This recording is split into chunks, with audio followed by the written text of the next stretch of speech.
For everything you need to know about the Silicon Valley Bank collapse, check out our morning brief newsletter over at yahoofinance.com. It's written by Brian Sozzi.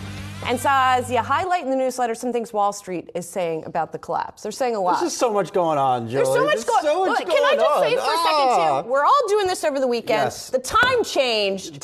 Which is like the worst possible timing. My for bagel the time to came change. out burnt on Sunday morning, Julie. It just stinks. But in terms of the morning brief newsletter, look, I'm really locked in on what Wall Street is saying right now and what Wall Street is not saying. A lot of folks, I look at what JP Morgan's main credit analyst said yesterday afternoon, Caprahan, saying this is not a structural or systemic issue. So, as someone who covered the financial crisis of 2008 and 2009, I still don't get the vibe that this is that type of situation by any stretch of the imagination. That was just a scary time. Not that this is not scary, it just feels and looks very different. And then you have out here this morning, you have a Citigroup coming out here trying to pick the bottom on Charles Schwab, upgrading them. Schwab came out this morning saying things have started off pretty well in terms of trading activity in March. We are well capitalized. Things are looking good there as well.